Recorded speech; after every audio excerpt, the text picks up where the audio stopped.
Trump की अपना Hermes खुलवाए बिना ईरान जंग से फरार होने की तैयारी। नई हिकमत अमली सामने आ गई। अमरीकी अखबार ने दावा किया कि सदर ट्रम्प अपना हरमस खोलने का पेचीदा ऑपरेशन बाद में करने के ख्वाह हैं। अगर ईरान जंग में नाकामी हुई तो यूरोप और खलीजी ममालिक को आगे लाया जाएगा। ट्रम्प ने फैसला किया कि फिलहाल ईरानी बहरिया और मिसाइल ज़ख़ीरे को ख़त्म करने के अपने अहदाफ पर तवज्जो दी जाए।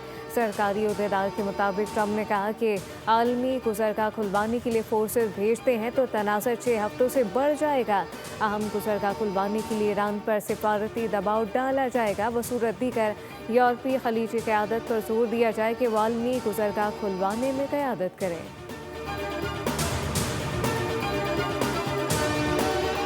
जंग के खात्मे का कोई भी फैसला हमारी शराइत पर होगा। ईरानी सदर का वाज़ेह पैगाम। मसूद पेशेकियान ने कहा कि जंग तमाम हालात को मद्देनज़र रख कर ख़त्म की जाएगी। मुल्क की हिफाजत सलामती के लिए मुसल्लह अफ़वाज का किरदार तारीख़ी है। मफादात का हर कीमत पर तहफ़्फ़ुज़ करने का अज़म किया। ईरान के वज़ीर ख़ारजा अब्बास अराग़ची ने कहा कि हमारी कार्रवाइयाँ उन दुश्मन क़ुव्वतों के ख़िलाफ़ हैं जो ना अरबों का एहतराम करती हैं और ना ईरानियों का। वो सऊदी अरब को अपना बिरादर मुल्क समझते हैं और उनका एहतराम करते हैं। अब वक्त आ गया कि अमरीकी अफ़वाज को ख़ित्ते से निकाल दिया जाए।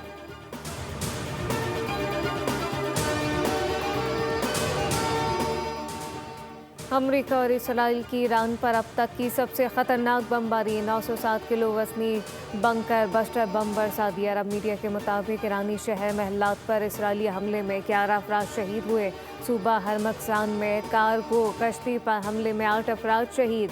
अस्फ़हान, नजफ़, अबाद और मुबारका काशान शहर रज़ा पर भी बमबारी की गई। ईरान मीडिया के मुताबिक मुख्तलिफ मकामात में धमाकों के बाद धुएं के बादल छा गए। ईरान का भी जवाबी वार सहूनी रियासत पर मिसाइल दाग़ दिए।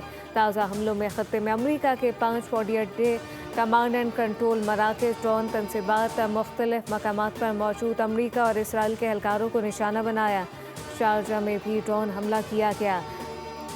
टेलीकॉम इमारत को निशाना बनाया गया, जबकि दुबई साहिल के करीब कोई और टैंकर पर प्रोजेक्टाइल का हमला। जहाज़ में आग भड़क उठी। यूके मैरीटाइम एजेंसी के मुताबिक जहाज़ पर मौजूद तमाम अमला महफूज रहा।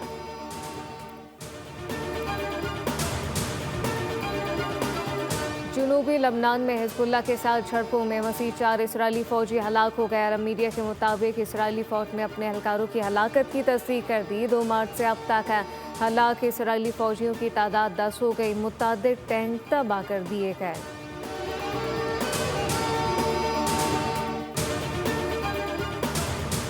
पाक फ़ौज के जवानों की दहशतगर्दी के खिलाफ बेमिसाल बहादुरी को पूरी कौम खराज तहसीन पेश करती है। ये कहानी मेजर अली शहीद और हवलदार निसार शहीद की जुर्रत की दास्तान है। ISPR की जानिब से जुर्रत के निशान की केस रिलीज़ कर दी गई। ये केस उनकी अजीम कुर्बानी, इस्तकामत को सलाम पेश करती है। याद दिलाती है कि पाकिस्तान का अमन शोहदा के लहू का मरहून मिन्नत है।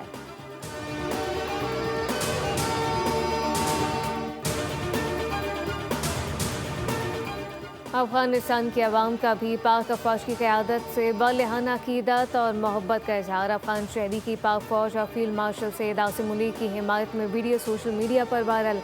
अफ़गान शहरी ने वीडियो में ऑपरेशन ग़ज़ब-उल हक़ में पाक फ़ौज के हाथों तबाहशुदा अफ़गान टैंक दिखा दिया।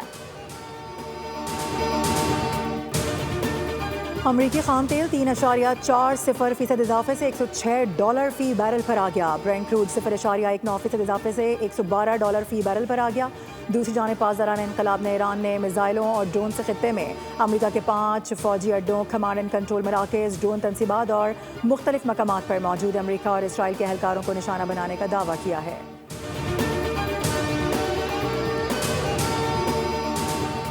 पाकिस्तान स्टॉक मार्केट में तेजी। 100 इंडेक्स में 2700 से ज़ायद पॉइंट का इजाफा रिकॉर्ड किया गया। इंडेक्स 1,49,000 की सतह अबूर कर गया।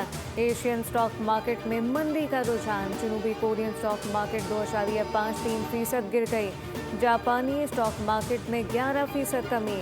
शंघाई स्टॉक मार्केट में भी गिरावट देखी गई। अमरीका ईरान तनाज़े में सालिसी का किरदार इलाकाई मफाद में है। अमरीका में पाकिस्तान के सफ़ीर रिजवान सईद शेख ने कहा है कि पाकिस्तान नतीजा खेज़ बातचीत के हवाले से हर मुमकिन सहूलतकारी फराहम करने के लिए पुरअज़्म है।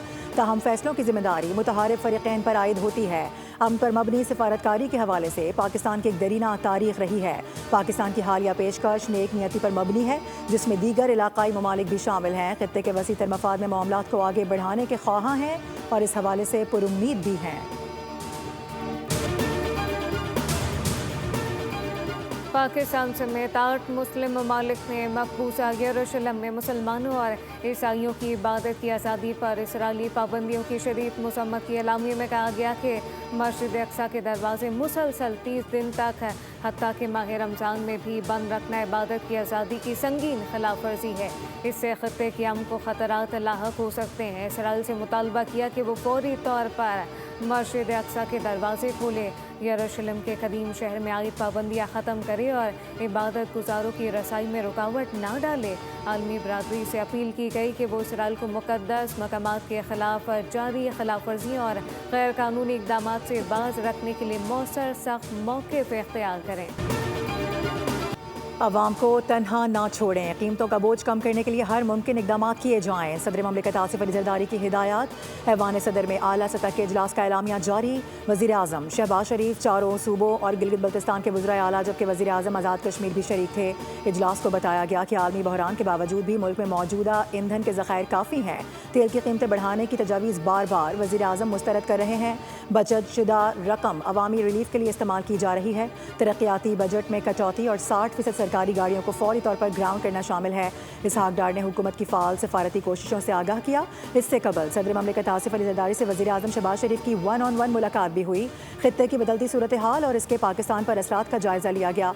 मुलाकात में कौमी सलामती के मुशीर लेफ्टिनेंट जनरल आसिम मलिक, इसहाक डार, बिलावल भुट्टो और वज़ीर दाखिला मोहसिन नकवी भी मौजूद थे।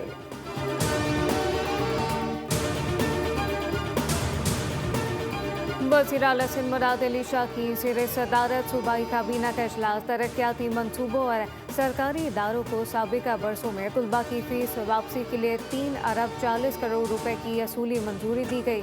वज़ीर आला सिंध की मुस्तहिक तलबा के लिए शफाफ निज़ाम बनाने की हिदायत। कहा कि फ़ीस में रियायत सिर्फ मुस्तहिक और ज़रूरतमंद तलबा को ही मिलनी चाहिए। सैलाबी इमदाद फंड से कबल शफाफियत यकीनी बनाने की हिदायत की गई। कहा कि नेशनल हाईवे मेडिकल कॉम्प्लेक्स जल्द मुकम्मल किया जाए।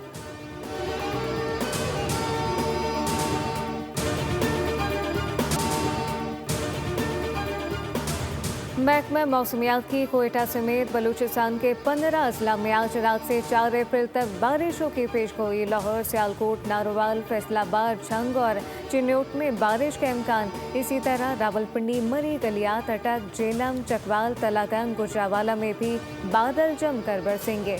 PDMA ने नदी नालों में तोखियानी और फ्लैश फ्लड के खतरे का अलर्ट जारी कर दिया। 25 मार्च से जारी बारिशों के बायस मुख्तलिफ अजला में अब तक 18 अफराद जाम बहक और 72 जख्मी हो चुके। PSL 11 के मैच में मुबैना बॉल टैंपरिंग के मामले पर लाहौर कलंदर्स के ओपनर फ़खर जमान के खिलाफ दूसरी समाअत मुकम्मल हो गई। मैच रेफरी की जानिब से फैसला आज सुनाया जा सकता है। ज़राए के मुताबिक मैच रेफरी रोशन महानामा ने केस की समाअत की है। फ़खर को लेवल 3 जुर्म के तहत चार्ज किया गया है। फ़खर कसूरवार करार पाए तो उन्हें 1 से 2 मैचेस की पाबंदी का सामना हो सकता है। पहली समाअत में फ़खर जमान ने इल्ज़ाम तस्लीम करने से इनकार कर दिया था। लाहौर और कराची के मैच की दूसरी इनिंग्स में बॉल से छेड़छाड़ करने पर अंपायर्स ने लाहौर पर 5 रन की पेनल्टी भी आयद की थी।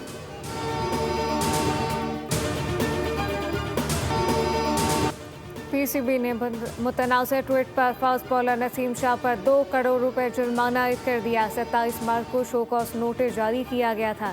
मामले की समाअत 3 रुकनी डिसिप्लिनरी कमेटी ने की। नसीम शाह ने रद्द-ए-अमल में कहा कि मेरे अकाउंट से हालिया पोस्ट मेरी इंतजामी टीम ने की थी जो मेरे ख्यालात की अक्कास नहीं। गलत इस्तेमाल से मुतासर होने वाले तमाम लोगों से मुखलिसाना तौर पर माज़रत ख़्वाह हूँ। पाकिस्तान सुपर लीग 11 में आज एक मैच शेड्यूल है। 7वां मुकाबला इस्लामाबाद यूनाइटेड और पेशावर ज़ल्मे के दरमियान होगा। कदाफी स्टेडियम लाहौर में मैच का आगाज़ शाम 7 बजे होगा। पेशावर ज़ल्मे 2 पॉइंट्स के साथ चौथे नंबर पर मौजूद है, जबकि ज़ल्मे ने पहले मैच में रावलपिंडीज़ को 5 विकेटों से ज़ेर किया था। इस्लामाबाद यूनाइटेड को अपने इफ्तिताही मैच में मुल्तान सुल्तान्स के हाथों नाकामी का सामना करना पड़ा था। सब्सक्राइब करें और बेल दबाएं ताकि कोई खबर रह न जाए।